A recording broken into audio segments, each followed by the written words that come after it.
안녕하세요. 건강이신 구독자 여러분. 저는 서울대학교 병원 신경과 이승훈 교수입니다.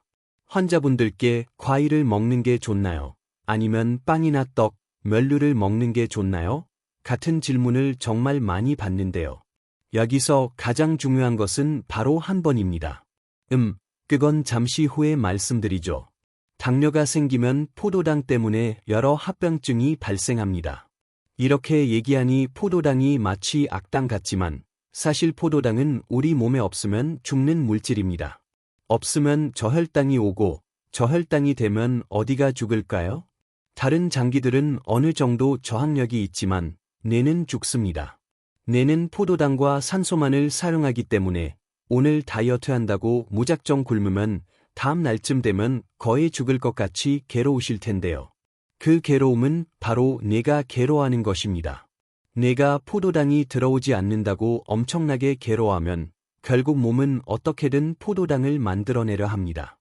가장 포도당을 잘 만들 수 있는 곳은 이미 저장된 간에 있는 글리코겐을 쓰는 것이고 그것마저 다 쓰면 여러분들의 근육을 녹여 포도당을 만듭니다.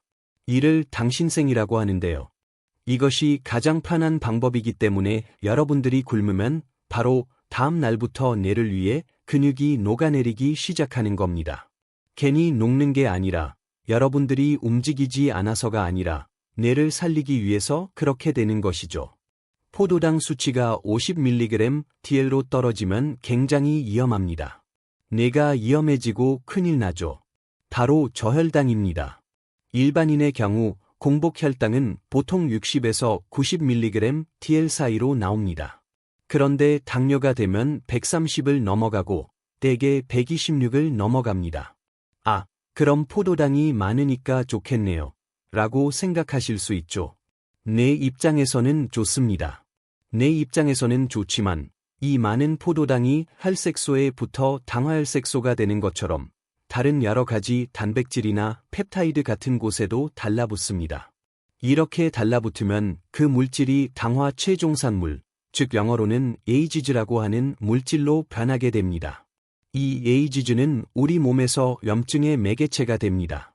염증은 우리 몸이 스스로를 방어하기 위해 벌어지는 과정인데 대개 과잉 반응을 하면서 정상세포까지 파괴할 수 있는 것이거든요.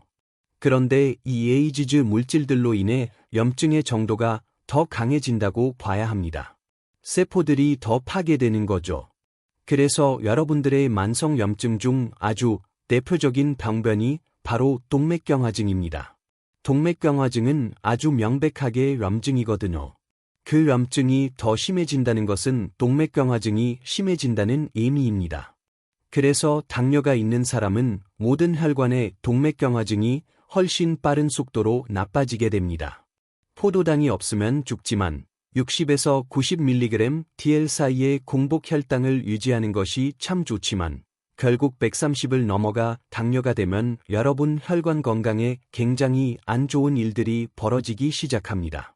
결국에는 망막에도 문제가 생겨 눈이 멀거나 신장에 심각한 문제가 생겨 신장투석을 해야 하는 분들이 많이 생기게 되고 그리고 동맥경화증도 심해져서 뇌졸중이 오시는 분들도 많습니다. 당뇨 환자들에게 동맥경화 검사가 필요하냐고 묻는다면 기본적으로 필요하다고 답할 수 있습니다. 왜냐하면 당뇨 환자는 당뇨만 있는 분들보다 대사적으로 안 좋아서 비만이나 운동 부족, 고혈압을 가지고 있는 경우가 많기 때문에 애초에 동맥경화 초기 병변이 있을 가능성이 높습니다. 따라서 당뇨가 이미 생긴 환자분들은 기본적으로 동맥경화 스크리닝을 해보시는 게 좋습니다. 목동맥, 경동맥, 초음파를 해보셔서 목동맥이 깨끗한지 여부를 지표로 삼으시면서 한번 확인해 보시면 좋을 것 같습니다. 혈당이라는 것은 혈액 속에 있는 포도당만을 말합니다. 그래서 포도당 수치가 얼마냐를 이야기하는 것이죠. 포도당은 곡식이나 구황작물 같은 전분이 분해되었을 때 나오는 최종 산물입니다. 그럼 과당은 뭐냐고? 과일에 많은 당이라서 과당이라고 붙은 이름입니다. 아니, 포도당은 애포도로 만든 당인데 전분에서 나온다고 하죠? 이름이 잘못 붙여진 겁니다. 예전에 글루코스라는 말의 어원이 포도라는 단어의 어원과 똑같이 왔습니다. 마치 포도 먹는 것처럼 맛있다고 생각했죠. 이 당을 분리해낸 다음 포도당이라고 하자고 잘못 붙인 겁니다. 포도에도 그 당이 있긴 하지만 사실은 곡식에 더 많습니다. 닭, 밀, 감자, 고구마. 얘네들은 분해되면 거의 99.9% 포도당으로 변합니다. 심지어 바게트 빵을 먹는다고 해도 우리 몸에서는 전부 다 포도당으로만 변하죠. 잡곡을 먹으면 대사적으로 두 가지 면에서 나쁘지 않습니다. 백미를 드시면 거의 순수 탄수화물, 즉 포도당을 드시게 되는 거라서 좋죠. 굉장히 푹신하고 맛있고 그렇습니다. 그런데 잡곡을 드시면 좀 까끌까끌하고 포도당을 제외한 포도당이 뭉쳐있는 탄수화물을 제외한 여러 미네랄이라든지 전해질, 그리고 섬유소가 함께 들어옵니다. 섬유소도 사실은 탄수화물입니다. 여러분들이 섬유소를 또 특별하게 생각하실 것 같지만 셀룰로스라는 섬유소도 탄수화물인데 인간이 사용하기 힘들어서 그런 것뿐입니다. 사실 초식동물들은 이 셀룰로스를 다 지방으로 바꾸는 능력을 가지고 있어서 실제로 굉장한 에너지원으로 쓰는데 인간은 쓰긴 씁니다. 섬유소의 에너지를 쓰긴 쓰는데 대장에 가서 장내 세균이 분해해서 결국 대장 벽세포들이 에너지원으로 쓰죠. 초식동물이 하는 것의 절반이나 3분의 1 정도만 분해할 수 있습니다. 아무튼 섬유소도 탄수화물입니다.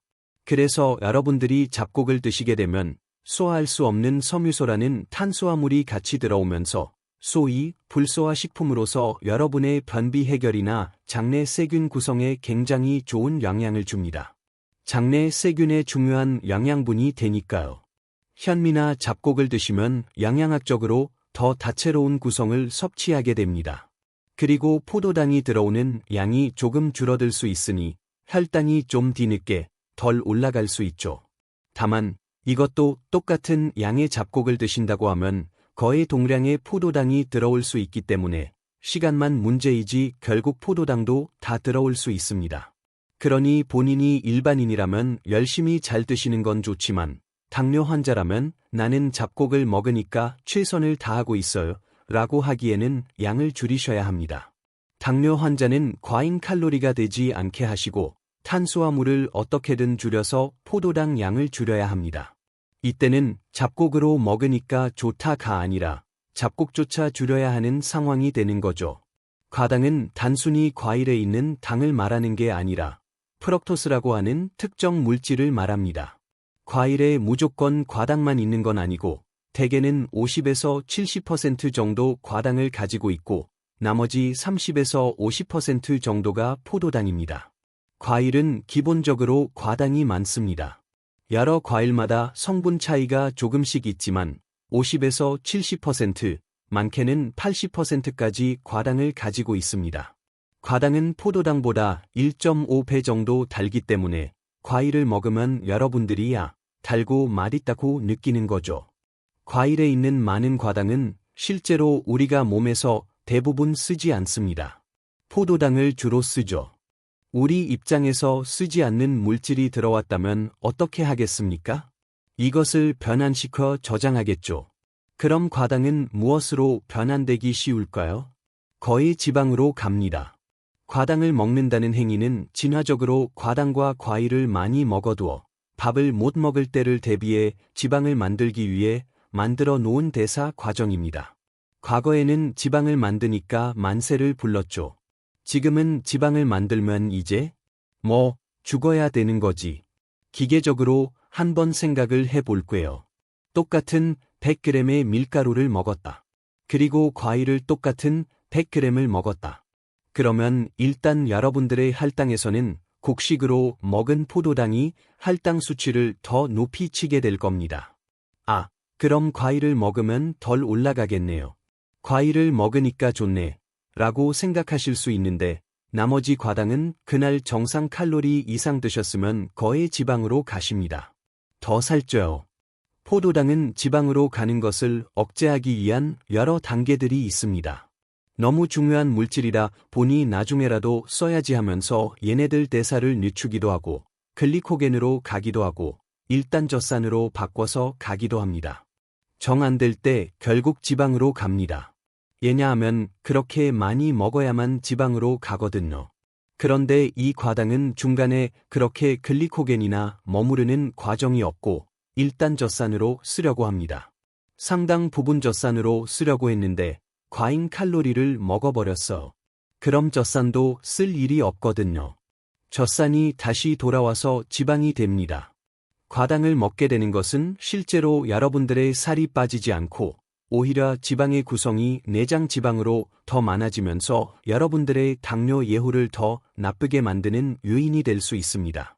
과일에 과당이 엄청 많은데 과일을 정말 많이 드시면 살찝니다. 살쪄서 비만해집니다. 그래서 그게 안 좋다. 애 안 좋냐? 당뇨가 생깁니다. 즉, 과당은 당뇨의 원인이 되고 비만과 당뇨의 원인이 됩니다. 그럼 포도당은 좋냐? 밀가루는 좋냐? 이걸 나누기도 애매하죠. 왜냐하면 당뇨 환자가 포도당이 많아서 합병증이 생긴다니까요. 그럼 당뇨 환자는 포도당이 많아지는 음식을 먹으면 안 좋겠네요. 그럼 과당은 좋으냐? 좋은 거 아닙니다. 당뇨 환자가 비만 때문에 당뇨가 생겼다면 과당을 또 많이 드시면 비만이 더 악화됩니다. 당뇨라는 병 자체가 악화될 수 있는 거죠. 사실 당뇨 환자는 과당이든 포도당이든 모두 좋지 않습니다. 그런데 당뇨가 없다면 과당이든 포도당이든 다 드세요. 과일도 드시고 다 드십시오. 골고루 잘 드시는 게 제일 중요하니까요. 다만 본인이 비만으로 가지 않는지 잘 모니터링해 보십시오. 여기서 제일 중요한 건 한 번, 내가 당뇨가 있냐 없냐입니다. 두 번은 내가 매일 먹는 게 과잉 칼로리를 먹느냐, 정상 칼로리를 먹느냐입니다. 내가 과잉 칼로리를 먹는다면 대부분의 과잉 칼로리는 탄수화물이건 지방이건 단백질은 좀 안 그렇지만 다 지방으로 가버립니다. 여러분들이 지금 이렇게 이분법적으로 과일이 안 좋냐, 곡식이 안 좋냐라고 하면 그걸 가지고 여러분들의 생각이 예곡되는데요. 기본적으로 둘 다 우리 몸이 에너지원으로 쓰는 중요한 탄수화물들입니다. 그래서 둘 다 좋은 거죠. 당뇨가 없고 본인이 정상 칼로리를 먹고 있다면 둘 다 엄청나게 좋은 영양분들이에요. 그런데 내가 당뇨가 있거나 비만해서 과잉 칼로리를 절대 먹으면 안 되는 사람이라면 이 둘 다 지방으로 엄청 변합니다. 그러니까 제일 중요한 건 과잉 칼로리가 제일 중요하다는 점입니다. 다만 그래도 조금이라도 비교해 달라고 한다면 과당이 지방으로 갈 가능성이 훨씬 더 높은 겁니다. 그런 운명으로 태어난 영양분이거든요. 그래서 여러분들이 내가 지금 비만하다면 과당을 줄이기 위해 과일을 줄이는 노력을 하십시오. 다만 더 중요한 원칙은 반드시 과잉 칼로리가 되면 안 된다는 것입니다. 그날 먹는 칼로리를 계산하셔서 일정 부분의 칼로리를 드시는 게 제일 좋습니다. 설탕은 우리가 보통 사탕수수나 사탕물을 통해 추출하는데 슈크로스, 수크로스라는 성분이 나옵니다. 포도당과 과당이 정확히 1대 1로 붙어 있어요. 공유 결합으로 붙어 있습니다. 이게 설탕입니다. 액상과당은 뭐냐고? 미국에서 옥수수가 너무나 싸게, 너무 많이 생산되는데 그 당시 부족했던 건 설탕이었습니다. 옥수수를 분해하면 옥수수는 거의 다 포도당만 됩니다. 그런데 설탕처럼 단 것이 과당이니까 얘네들을 설탕 성분처럼 화학적으로 과당으로 바꿔보자 해서 액상과당이 나오게 됩니다. 하이프럭토스 콘 시럽, 하이프룩토스 코언 시러프이라고 하죠. 높은 과당을 가진 옥수수 시럽이라는 뜻이에요. 그래서 그 비율이 과당이 45% 들어간 게 있고 55% 들어간 게 있습니다. 55%는 설탕보다 달죠. 설탕보다 훨씬 싼 가격에 나오게 되니 1960년대부터 미국에서 대량 생산되었고 굉장히 많은 음료수, 탄산음료, 디저트에 엄청나게 들어가기 시작했습니다. 싸기 때문에 이제 무진장대라 붙기 시작했고 미국 사람들이 굉장한 비만을 만드는 혁혁한 공을 세운 게 탄산음료가 되겠습니다. 거기에 액상과당 55%가 들어가 있는 거죠. 그래서 액상과당이 좋은 거냐고 하면 잘 사용하시면 딱히 나쁠 건 없습니다. 왜냐하면 과당이 50% 들어갔으니 설탕 50%와 별 차이도 없잖아요. 여러분들이 이게 단맛을 주는 조미료구나라고 생각하고 덜 먹으면 됩니다. 그런데 문제가 뭐냐? 이렇게 단 조미료가 들어간 음식들을 여러분들이 드시면 반드시 과식하십니다. 정상적으로 먹기 힘들어. 맛있으면 더 먹습니다. 예전에 한 배우가 한 말 있죠? 맛있으면 0칼로리, 엄청나게 틀린 말입니다. 맛있으면 과잉 칼로리입니다. 맛없어야 돼요. 사실. 그 음식이요. 식단 조절에서 가장 중요한 부분은 대부분 샐러드를 먹고 소스도 별로 치지 마세요. 여러 가지 먹고 혼합된 곡식들을 먹고 거기에 근본적인 생각은 맛없게 먹으라는 얘기입니다. 맛없게 먹어야만 적게 먹어. 그러니까 사실 여러분들이 맛있게 먹어서 치팅을 하겠다는 건 정말 일주일에 언제 하겠다는 생각만 가지고서 가져야지. 여러분들이 이런 액상과당이나 설탕이 들어가게 되면 일단 먹는 순간 여러분들의 봉인이 해제되면서 훨씬 많이 먹게 됩니다. 여러분들이 잘 모르시는 게 순수한 고기를 드시면 고기 안에 있는 단백질과 지방 위주로 섭취를 하시겠죠. 놀랍게도 거기에 일부 탄수화물도 있어. 미량이지만 있습니다. 아무튼 이걸 맛있게 만들겠다고 조미료를 많이 치신단 말이에요. 불고기나 갈비처럼 양념을 많이 하신단 말이에요. 엄청난 탄수화물이 들어갑니다. 사실 여러분들이 고기를 드시면서 나는 밥을 안 먹었어. 불고기하고 양념 갈비를 먹었지 라고 생각하지만 탄수화물 엄청 드실 겁니다. 설탕 엄청 들어가고 조미료 들어가면서 여러분들 생각보다 굉장히 많이 먹게 됩니다. 여러분들 샐러드 드시면서 샐러드밖에 안 먹었는데 살쪘어 하시죠. 소스의 칼로리가 소스의 성분이 거의 탄수화물과 지방으로만 돼 있어.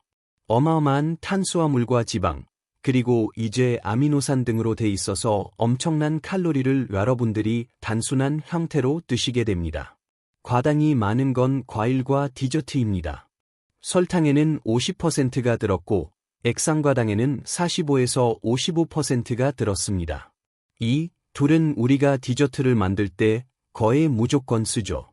우리가 달다고 생각하는 모든 베이커리, 빵, 달콤한 케이크 같은 것들 전부 다 이 당이 엄청나게 많이 들어간 것들입니다. 한번 사례로 보십시다.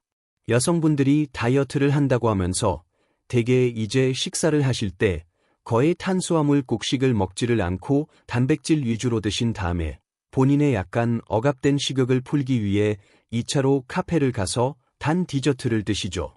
그럼 거기에 당 성분의 절반 이상이 과당으로 들어오게 됩니다. 여러분들이 포도당을 포기하고 과당을 드시는 거예요. 이상한 행동이죠. 생화학적으로 이상한 행동입니다. 포도당을 당뇨가 없는 분이 미워하실 필요는 없습니다. 너무 중요한 물질이니까요. 내가 포도당만 가지고 대사한다고 제가 이렇게 얘기했더니 어떤 클립 댓글에 케톤체도 쓰는데 저 사람 무식하네 라고 달리더군요. 케톤체는 비정상적인 상황에서 쓰는 겁니다.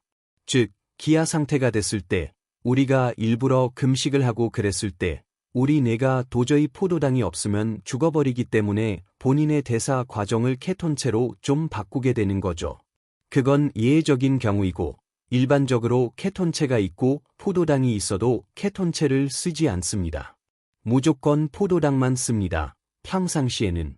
그러니까 포도당이 뇌에서는 너무 중요한 에너지원이라는 것입니다. 포도당을 악마화하지 마십시오. 다만 당뇨 환자는 어쩔 수 없이 포도당을 떨어뜨려야 한다는 겁니다. 그렇게 이해하셔야 합니다.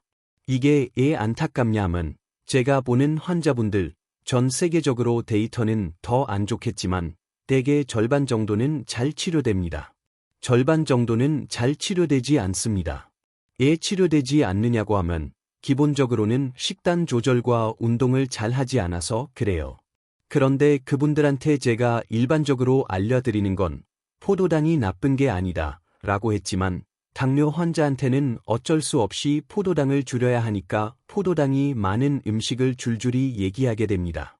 밥, 빵, 면, 밀가루 음식, 감자, 고구마, 옥수수, 심지어 과일, 디저트 이런 것까지 다 얘기하게 됩니다. 그럼 그걸 안 먹냐고? 안 먹는 게 아니라 일단 본인이 어느 정도 먹었으면 그걸 평상시 먹던 양의 반만 먹도록 노력해보고 나머지는 단백질 위주의 식사를 하려고 노력해보시라고 얘기하게 되죠. 굉장히 중요한 거예요. 당뇨 환자도 이제 뭘 먹어야 돼요? 라고 물으면 탄수화물 줄이세요. 지방 줄이세요. 2. 살쪄요. 탄수화물도 많이 먹으면 포도당이 높아져서 염증도 되지만 많이 드시면 지방이 됩니다. 그럼 뭘 먹으란 얘기예요? 그래서 단백질 위주의 식사를 하라고 환자분들한테 얘기하게 됩니다. 백반으로 드시면 원래 먹던 밥의 양을 반으로 줄이시고 반찬에는 반드시 콩이나 두부나 고기나 생선 이런 걸로 단백질을 반드시 만들어 놓으시고 그렇게 드시는 게 좋다. 단백질 위주의 식사를 하라 고 얘기하는 게 제일 좋은 정답입니다. 그런 식단 조절이 잘 안 되시기 때문에 결과적으로는 그분들이 나중에 당화혈색소가 자꾸 올라서 약이 점점 늘어나게 됩니다. 약이 늘어나게 되면 결국에는 인슐린까지 주게 돼요. 인슐린 저항성이 생긴 사람한테 인슐린을 준다는 게 무슨 말이냐? 인슐린 저항성이 있지만 그걸 이겨낼 정도로 인슐린을 때려 붓는 겁니다. 환자분들한테 인슐린 처방까지 하게 되는 건 정말 당뇨의 마지막 단계까지 오고 있는 거죠. 이게 왜 안타깝냐면 당뇨 전 단계일 때 당뇨를 없애기 위해 노력하신 분들은 평생 당뇨 없이 가시는 분들이 많습니다. 당뇨가 생겼다 하더라도 내가 이렇게 하면 당뇨가 생기는구나 하면서 다시 식단 조절하시는 분들은 평생 당뇨 없이 식단 조절로 가시는 분이 많아요. 정한돼서 어쩔 수 없이 약을 쓴다 해도 초기 단계의 약 하나 쓰는 걸로 평생 가시는 분들이 많습니다.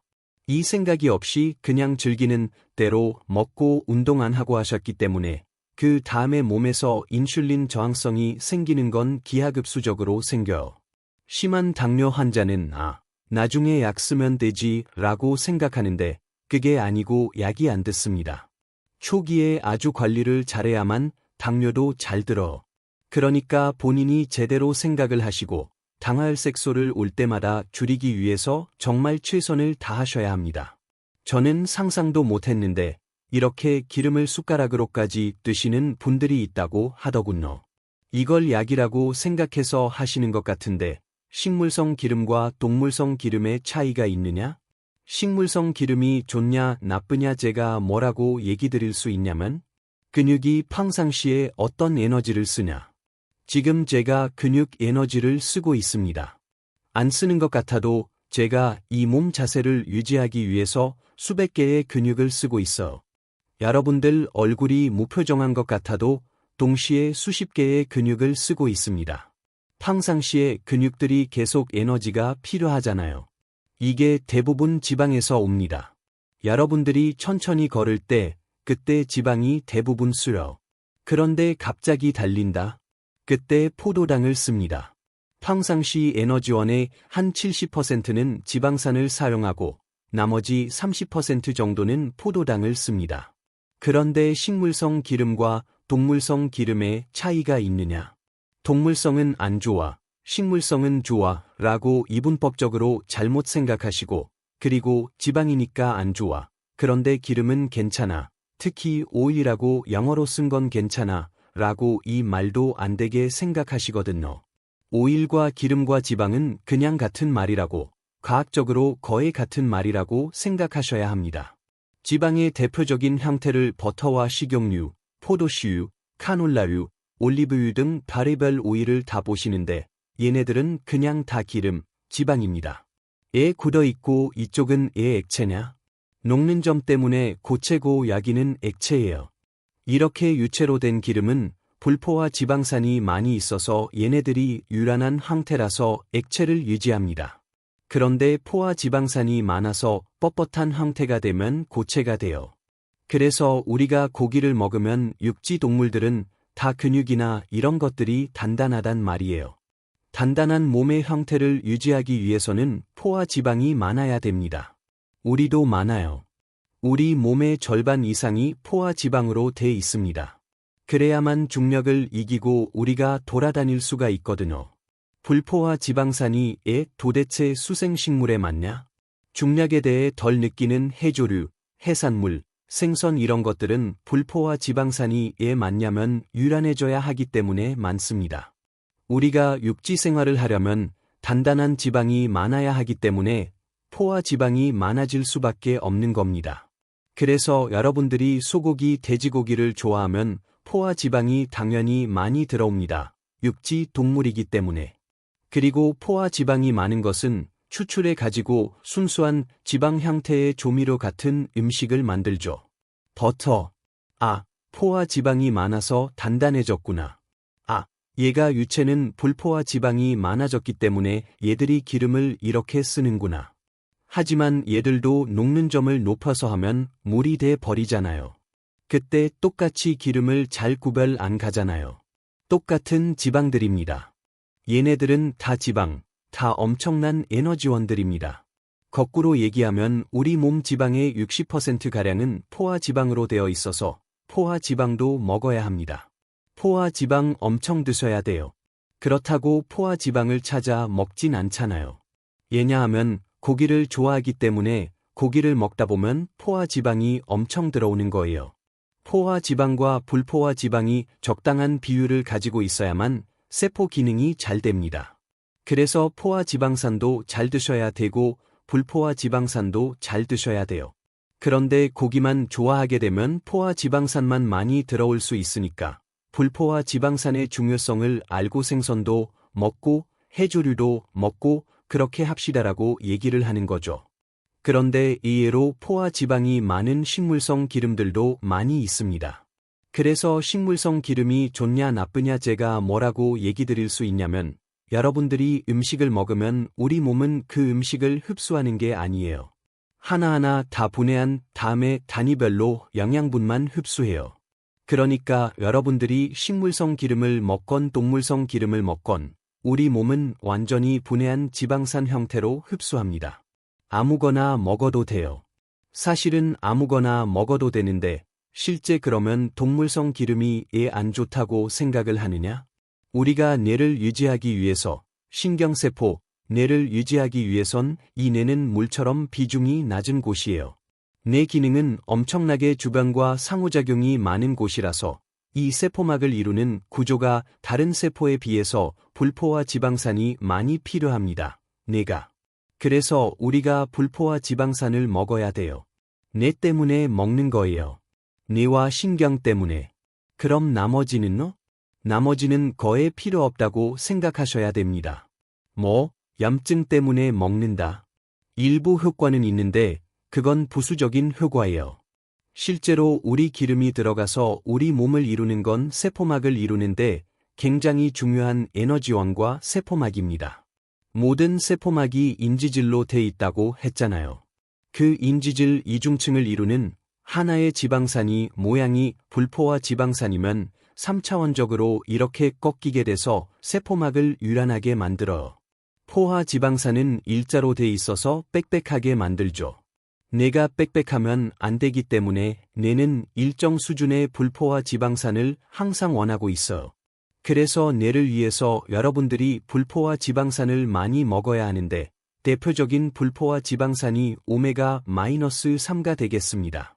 그래서 오메가-3가 많은 음식을 드시면 되는데요. 오메가-3는 정말 중요한 겁니다. 사실은 사람이 생산 못하는 게 몇 개가 있는데 비타민이라고 말한 것들이 왜 필수 영양소라고 하냐면 비타민을 실제로 만들 수 있는 동물도 있지만 사람은 못 만들기 때문에 그래요. 그리고 아미노산도 못 만드는 걸 필수 아미노산이라고 하죠. 그러니까 마치 그렇게 하면 엄청 중요한 걸 잘 먹어야 돼 그 뜻이 아니고 몸에서 못 만들게 진화했어요. 왜 못 만드냐고? 음식물로 너무 잘 들어와서 그렇습니다. 힘들게 만드느니 음식으로 쉽게 들어오는 게 훨씬 편한 거지. 그게 필수 영양소들이 되는 겁니다. 오메가-3는 말씀드린 것처럼 뇌에서 엄청나게 중요한 성분이라서 뇌의 신경 기능 유지를 위해서 반드시 먹어야 합니다. 그리고 여러분들이 부지불식간에 엄청 먹습니다. 우리나라 사람들은 생선을 좋아하잖아요. 거기에 엄청나게 많은 불포화 지방이 들어가 있습니다. 그래서 사실 실제로 평상시 식단을 보시면 이렇게 해 드시고 막 이렇게 하시면 어마어마하게 신선한 불포화 지방들을 많이 먹게 돼요. 우리나라에서 아무리 베지터리안 같은 식단이어도 나물을 만들 때도 기름 들어가고 계속 기름 넣습니다. 그래서 지방을 많이 먹게 돼 있어. 지방을 안 먹어야 하냐고 하면 대다수 정상 체중을 가지고 적당한 운동을 하는 사람들한테는 그런 식단을 바꿀 이유가 없는 거죠. 잘 드시면 되죠. 다만 비만이다, 당뇨다 이런 게 있으신 분들은 지방 때문에 생긴 병들이기 때문에 지방 섭취를 줄이는 노력을 하셔야 하는 겁니다. 모든 사람들이 아니고 비만, 당뇨 이런 환자분들이 좀 조심하셔야 합니다. 저는 상상도 못했는데 이렇게 기름을 숟가락으로까지 드시는 분들이 있다고 하시는데 굉장히 식습관적으로 잘못된 행동이십니다. 식물성 기름이건 동물성 기름이건 해조류가 가진 오메가-3, 불포화 지방, 생선에 비해서는 상대도 안 됩니다. 어차피 둘 다 육지 식물이고 육지 동물이잖아요. 자기 항태를 이루기 위해서 상당한 포화 지방을 가지고 있어요. 오메가-3가 많은 성분들은 수생식물들이라고 했죠. 육지 생물들 중에서 그렇게 많은 게 아니라서 여러분들이 굳이 육지에서 나온 식물이나 동물성 기름들을 그렇게 굳이 찾아서 드시는 건 별로 좋은 행동은 아니라고 생각하고, 우리나라 사람처럼 이렇게 생선 좋아하고 해조류 좋아하시는 분들한테는 상당히 많은 양의 오메가-3가 들어가고 있으니까 음식을 하기 위해서 쓰는 정도의 기름에는 다 일정 부분의 불포화 지방과 포화 지방을 가지고 있거든요. 그래서 그걸 굳이 가릴 필요는 없고 기름을 따로 이렇게 드신다는 행위 자체가 사실 우리 몸에서 기름만 드시면 우리 몸이 되게 싫어합니다. 기름만 들어오는 상태를 되게 싫어해요. 우리가 이걸 맛있다고 느낄 때 이도 열리고 이장장애가 안 생기는 거기 때문에 굳이 그렇게 한 숟갈 퍼 드시는 행동은 이걸 약이라고 생각해서 하시는 것 같은데 그냥 영양소입니다. 절대 약이 아니고 본인의 잘못된 믿음 때문에 순수한 성분들로 드시면서 여러 부작용을 감수할 수 있는 별로 안 좋은 태도라고 생각이 됩니다.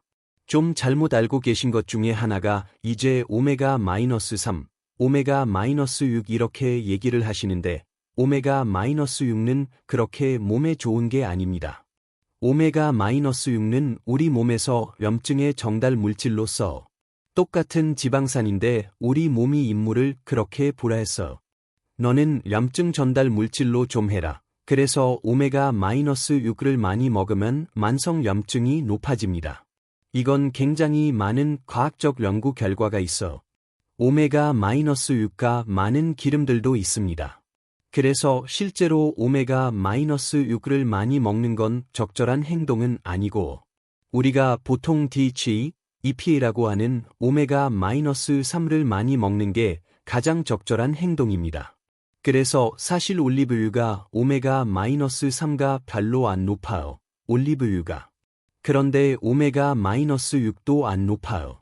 좋은 것도 적게 들었고 나쁜 것도 적게 들었습니다.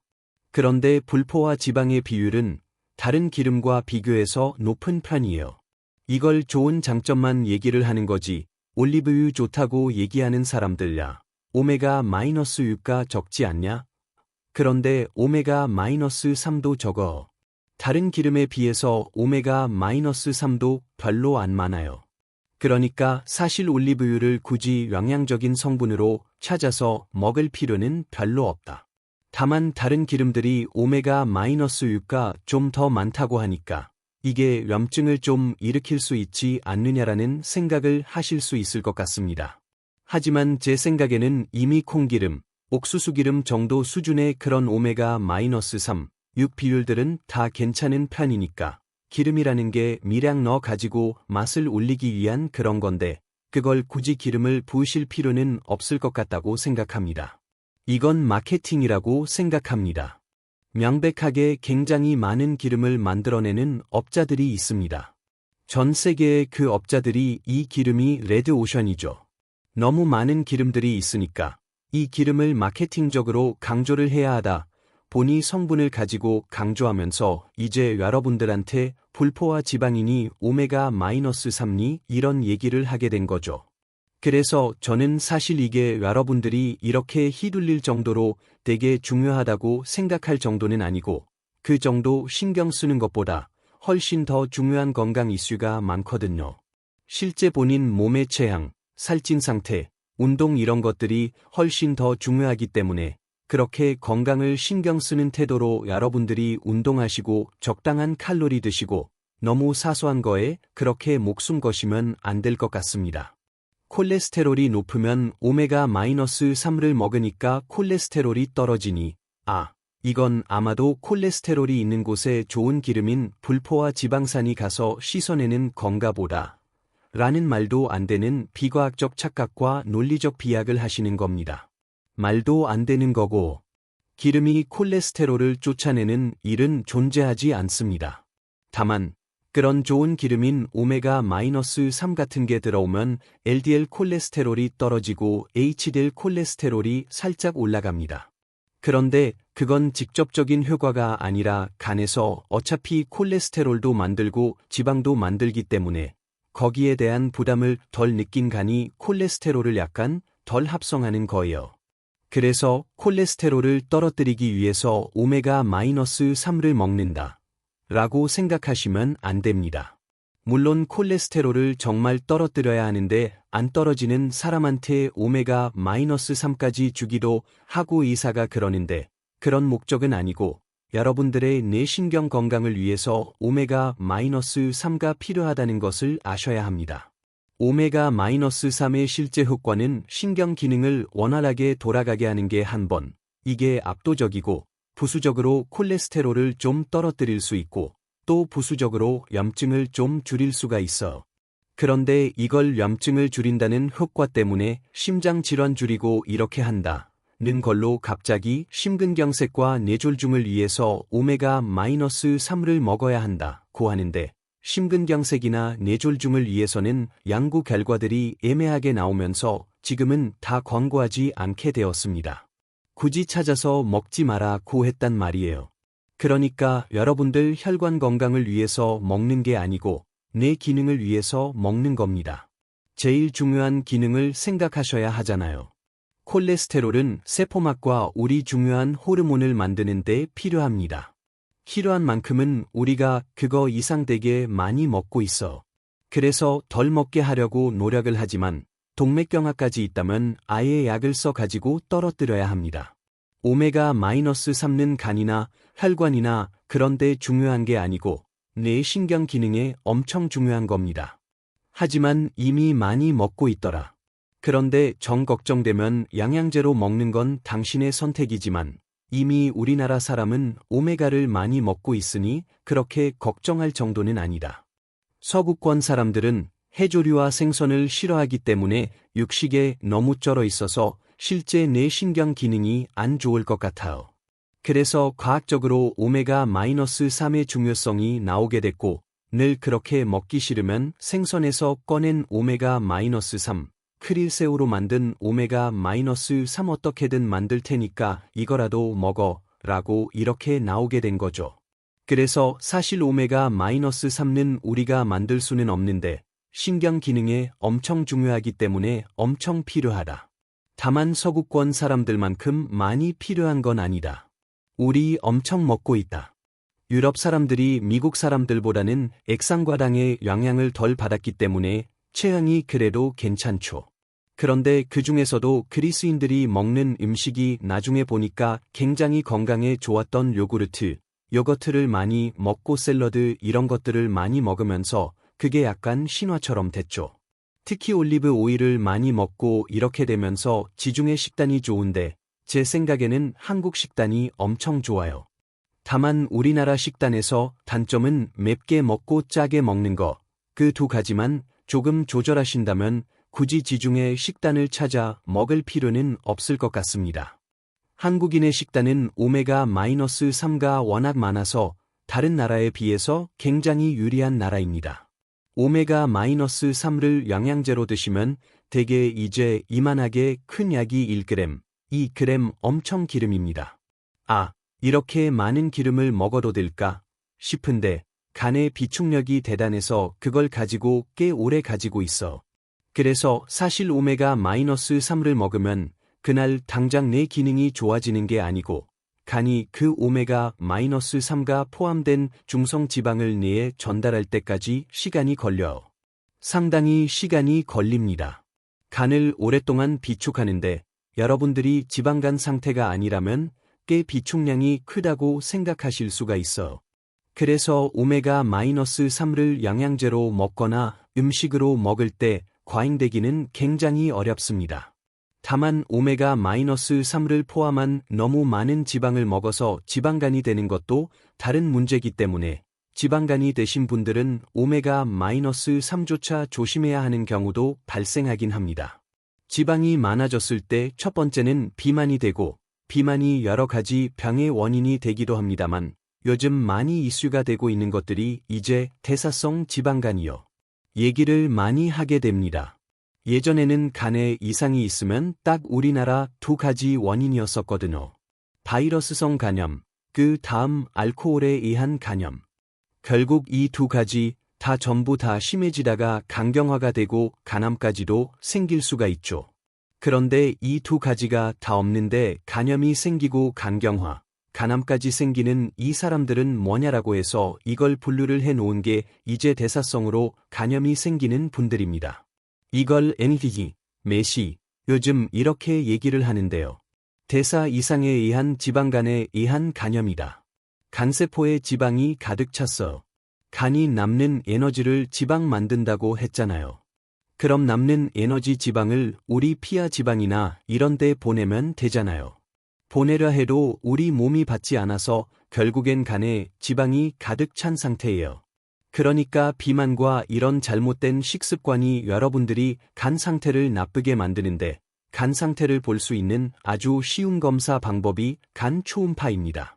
간 초음파를 여러분들이 굉장히 저렴한 가격에 대부분 다 건강검진에서 하고 계신다고 알고 있으니까 간 초음파를 통해서 여러분의 간에 지방이 낀 정도가 얼마인지 만약 지방간이라는 진단을 받았으면 여러분들의 식단이 굉장히 안 좋은 겁니다. 지방 섭취를 줄이시고 또 탄수화물 섭취를 줄이고 건강하게 운동하시면서 지방간 상태를 좋게 하려고 노력하셔야 합니다. HDL을 좋은 콜레스테롤이라고 생각하는 건 굉장히 과학적으로 사실 좋지 않은 거예요. LDL은 적고 HDL만 높은 것도 되게 이상한 사람이에요. 중성지방 가지고 일일비하지 마시고 그거보다 훨씬 더 중요한 여러분들의 인디케이터가 있습니다. 총 콜레스테롤, 중성지방, LDL, HDL이 나오면 여러분들은 그냥 LDL만 봐주세요. LDL이 160이 넘어가면 나는 일반인이지만 고지혈증이다입니다. LDL 콜레스테롤은 우리 몸에 콜레스테롤을 전달해 주기 위한 택배 상자인데 LDL에 있는 콜레스테롤이 우리 몸에서 간이 주는 항태거든요. 부신과 고환, 난소가 그걸 받아서 호르몬을 만들어. 얘네들이 주로 받아야 하는데 얘네들도 이미 많이 있어서 필요 없다고 하면 혈액을 떠돌 거 아니에요. 그럼 떠돌다가 혈관 벽의 빈틈을 보고 이 LDL 콜레스테롤이 고스란히 가서 박혀 가지고 쌓이기 시작합니다. 그리고 썩어. 그게 동맥경화입니다. 그래서 이 동맥경화증은 결국 심근경색과 뇌졸중을 일으키니까 뇌졸중과 심근경색의 핵심 성분이구나라고 이렇게 이해하셔야 됩니다. 다른 위험 요인이 있다 그러면 나 160 이하여도 100만 넘으면 나 이거 조절을 해야 될지 모르겠다 입니다. 내가 동맥경화가 있거나 뇌졸중이 있다면 나는 72 이하로 떨어뜨려야 한다 입니다. 일반인들은 절대로 100에서 120 사이 나오거든요. 동맥경화가 있거나 뇌졸중이 생기면 100% 고지혈증 환자가 됩니다. 예학적으로. 사실 제가 전공의 때는 LDL 콜레스테롤을 직접 측정할 수가 없었습니다. 서울대병원에서도 측정을 못했어. 그래서 프리드발트 방정식이라고 해가지고 저희들이 계산을 해서 LDL 콜레스테롤을 산출하곤 했었습니다. 제가 첫 번째 논문을 실제로 그렇게 레지던트 때 썼습니다. 그러다가 2000년대 넘어오면서부터 LDL 콜레스테롤을 직접 측정하는 방식이 보편화되면서 병원에서 하게 된 거예요. 그럼 서울대병원조차 LDL 콜레스테롤 직접 측정하는 게 2000년대 들어와서라고 하면 건강검진으로는 언제부터 됐을까요? 뭐 사실 오래된 게 아니라는 거죠. 그 검사가 있다고 하면 하시는 게 아주 좋습니다. 그런데 HDL 얘기를 하시잖아요. HDL은 우리 간이 몸에 잘못 들어간 콜레스테롤을 회수해 오는 거예요. 그 HDL이라는 주머니는 그 안에 콜레스테롤이 들었으면 회수돼서 간으로 돌아오는 애들이에요. 그래서 이걸 좋은 콜레스테롤이라고 얘기하는데 그게 아니라 회수당하니까 좋다고 얘기하는 거지. 만약 높다고 하면 많이 회수되나 보다 이렇게 생각하는 거예요. 그래서 많이 회수되는 HDL 콜레스테롤을 높이는 약도 만들었었습니다. 20년 전부터 전 세계적으로 엄청 다 실패했어.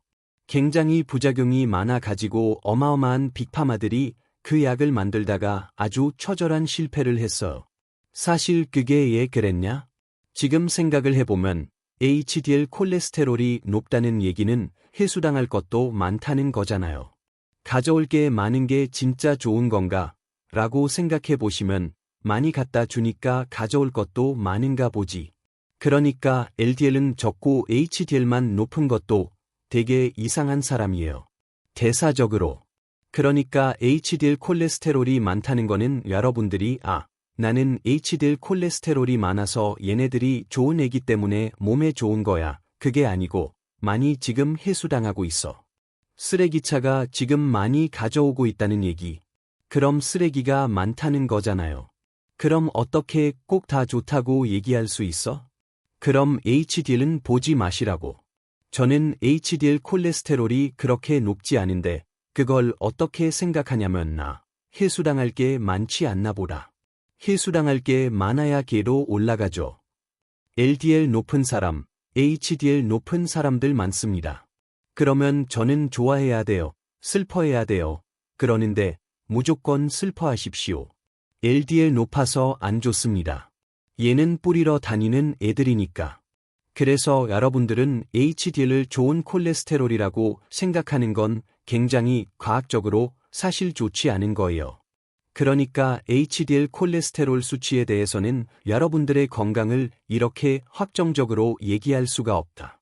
그리고 LDL과 HDL, 그 다음에 검사치에는 안 나오지만 IDL, VLDL 이것을 다 합쳐서 총 콜레스테롤이 나오는 거예요. 그러니까 뿌리러 다니는 애, 회수당하는 애 다 합쳐 가지고 하는 거니까 총 콜레스테롤을 더덕 보시면 안 됩니다. LDL과 HDL 둘 다 높으면 총 콜레스테롤 높게 나오는 거죠. 그러니까 산술적인 콜레스테롤이에요. 그러니까 모든 혈액에는 콜레스테롤 다 있다. 여러분들이 좋은 것과 나쁜 걸 합쳐서 계산하는 건 잘못된 계산이죠. 그래서 명백하게 아주 잘 연관성 있는 LDL 콜레스테롤이라는 수치가 있으니까 그걸 가지고 해보시는 게 좋습니다.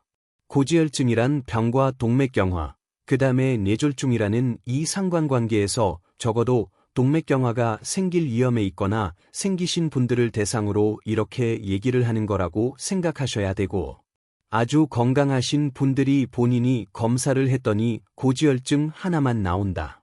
그럼 약 먹을 게 아니고 열심히 건강 생활하시고 식단을 좀 바꿔가면서 콜레스테롤 수치를 봐가면서 본인의 건강한 식단을 찾아가시는 게 제일 좋습니다. 대개는 이제 뭘 먹어야 되냐, 뭘 먹어야 하지 않느냐 라고 질문을 하시죠. 고기를 먹어서 낙담하시기도 하고 막 이러시는데 고지혈증의 원인은 놀랍게도 고기가 아니고 탄수화물입니다. 그건 명백하게 빵, 떡, 면입니다.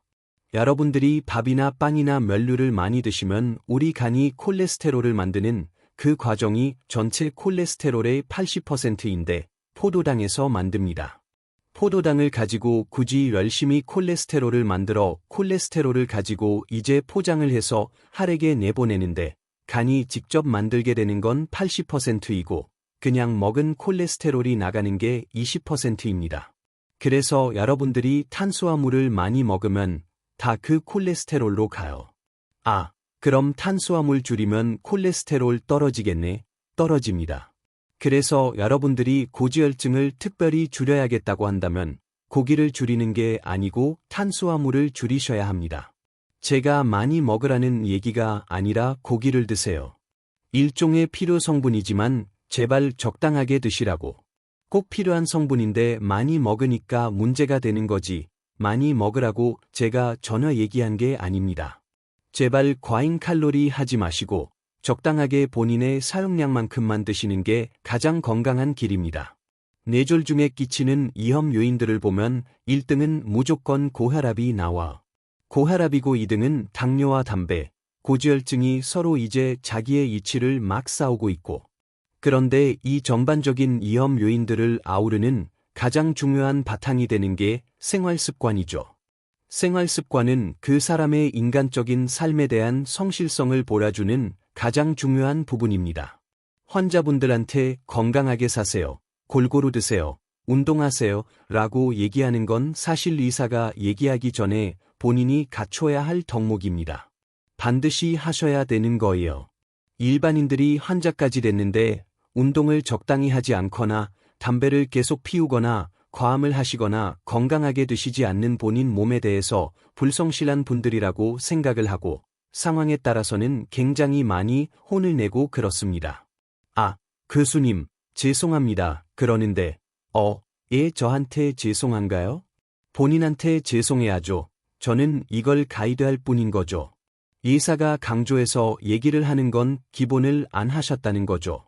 그걸 잘하신 상태에서 약을 최소한으로 먹으면서 여러분들이 이제 뇌졸중을 예방하도록 노력하셔야 합니다.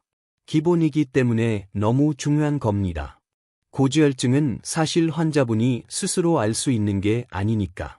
하지만 건강검진을 통해서 혈압과 당뇨를 알 수 있는 방법이 굉장히 많은데 스스로 본인도 약간 느낌이 있으세요. 담배도 피우시고 체형도 별로 안 좋고 운동도 잘 안 하셔서 그런 분들 어떻게 행동하냐면 꽝처럼 행동합니다. 제가 책에 쓴 장두놈이라고 얘기하는 것처럼 꽝이 그렇잖아요. 사냥을 하러 가면 사냥꾼을 보고 무서워서 머리를 풀숲에 박아 버린다잖아요. 몸은 다 보이는데 뭐 하는 거죠? 자기만 안 보이면 본인만 안 보인다고, 내가 사냥꾼 안 보인다고 착각을 하는 거잖아요. 사람이 똑같이 행동을 해요. 사람이 내가 이제 낌새가 안 좋으면 건강검진을 하러 가지 않습니다. 건강검진 안 해요. 2년, 3년 쉽게 넘어가고 아무것도 안 해요.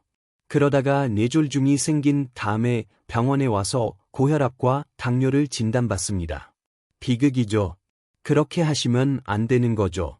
그래서 본인이 걱정되는 게 있으면 오히려 적극적으로 가벼운 검사를 해보셔서 고혈압과 당뇨, 고지혈증은 정말로 아주 간단한 혈액검사, 간단한 혈압검사로 되는 것이기 때문에 여러분들이 이렇게 피할 만한 부분이 아닙니다.